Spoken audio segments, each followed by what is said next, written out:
विश्व जनमानस को जगाने वो बस आने ही वाला है।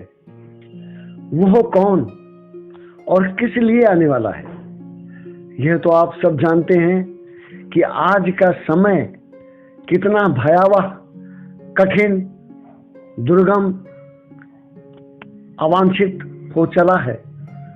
अतः ऐसे में उसका आना अनिवार्य हो चला है।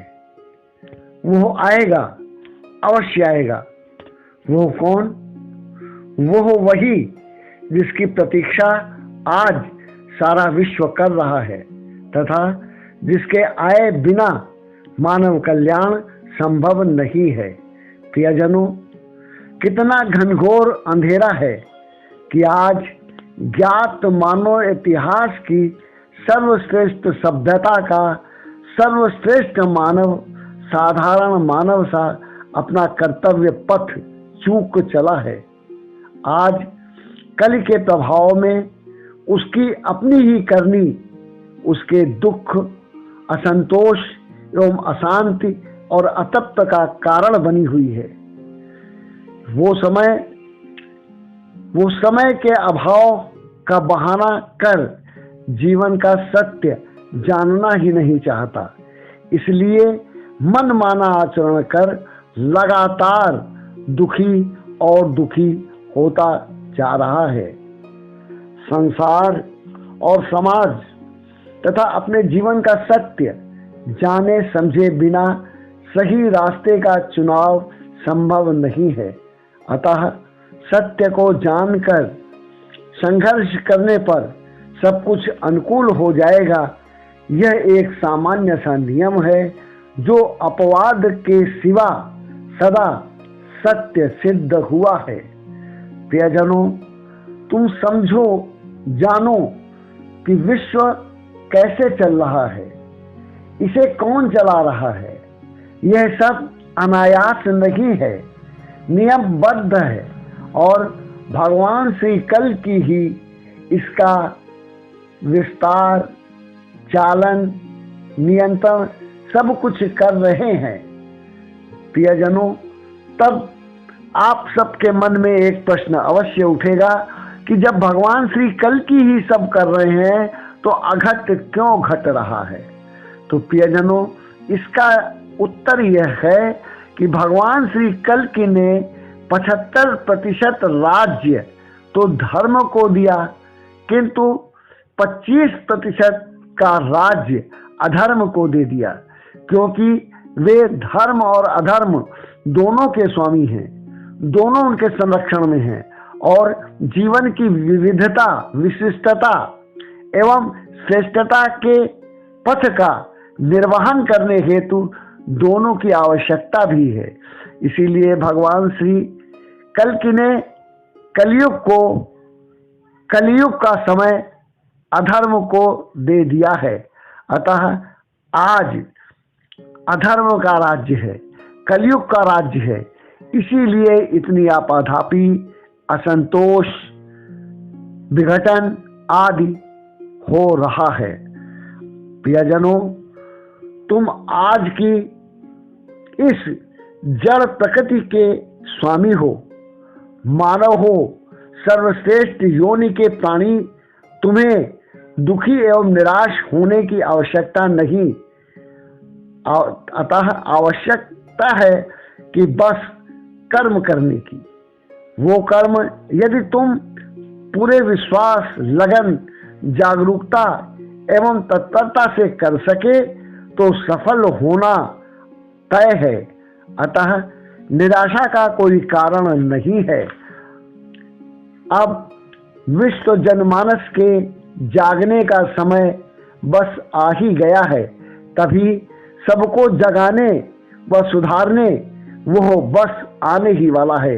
वो दिव्य दूत, वो देवदूत, वो कल की दूत, उसका विश्व में अभियान तो उसके आने से पहले ही उसी के द्वारा आरंभ हो चुका है, जिसमें उसी से पहले आने वाली या धरती से ही पहले जगाने वाले धरती पर सक्रिय हैं।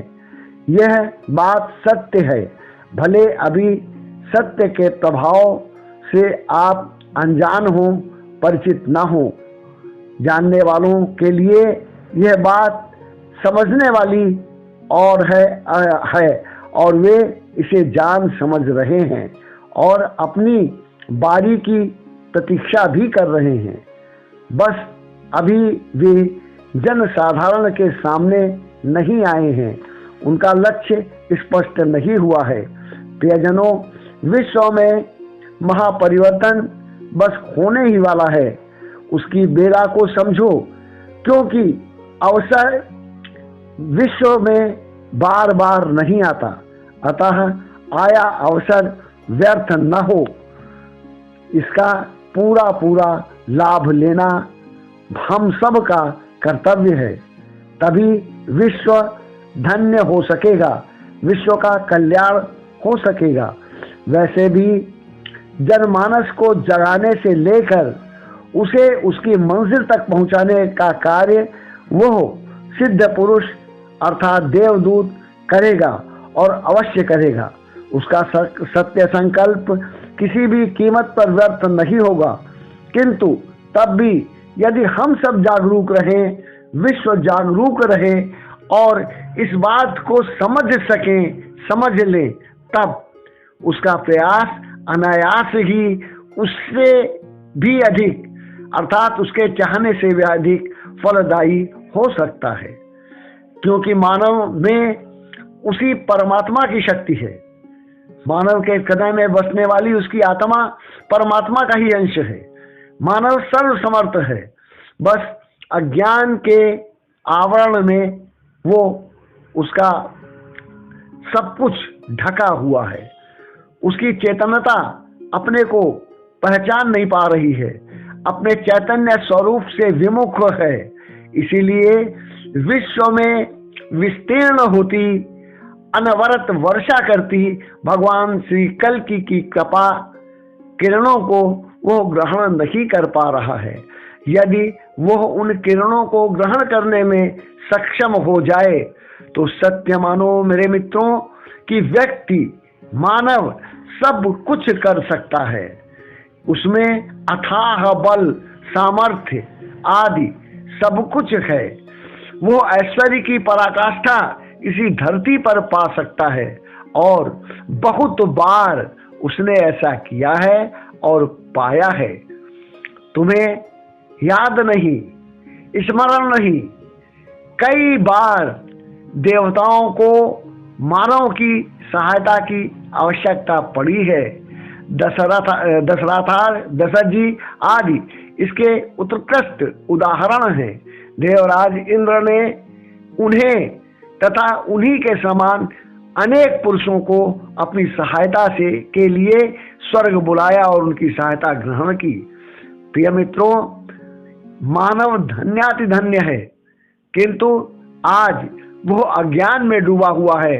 उसकी स्वाभाविक शक्तियां सोई हुई हैं और जिन शक्तियों के बल पर आज वो इतरा रहा है वो सारी की सारी भौतिक जड़ शक्तियां हैं। प्रियजनों, हमारा दुर्भाग्य है कि सनातन धर्म को जानने वाले बड़े बड़े आचार्य जिनको हमें जीवन का सत्य बताना था वो उचित प्रकार से बता नहीं रहे हैं, तमाम सत्यों को छिपा रहे हैं, वो लोगों को भ्रमित कर रहे हैं। एक बात जान लो कि श्री भगवान ने नियमबद्ध सृष्टि का निर्माण कर दिया है और नियमानुसार उसका संचालन हो रहा है। अनावश्यक रूप से अनचाहे वे किसी भी कार्य में हस्तक्षेप नहीं करते, किंतु परिवर्तन का नियम भी उनका बनाया हुआ है। अतः जब जब भी आवश्यकता होती है तब तब वो अवश्य हस्तक्षेप करते हैं और उन्हीं के हस्तक्षेप के परिणाम स्वरूप विश्व को जगाने के लिए उनका ही दिव्य दूत उन्हीं के मनोरथों को सिद्ध करने के लिए धरती पर बस आने ही वाला है। प्रियजनों, यथासंभव मेरी इस बात को प्रसारित करें तथा अपने कर्तव्य को समझें, उसका निर्वाह करें। आपको अद्भुत पुण्य मिलेगा, आपका जीवन धन्य होगा। काश इस बात को आप समझ सके कि धर्म के नाम पर जो प्रचलित कर्म हैं उनसे कहीं ज्यादा पुण्यवान यह कर्म है। यह शास्त्रों में सूक्ष्म रूप से वर्णित घोषित सत्य तथ्य है। अब हम अंत में माँ पद्मा एवं माँ रमा को प्रणाम करते हुए, उनके साथ ही भगवान श्री कल्कि को प्रणाम करते हुए इस कथा को यही विराम देते हैं। धन्यवाद।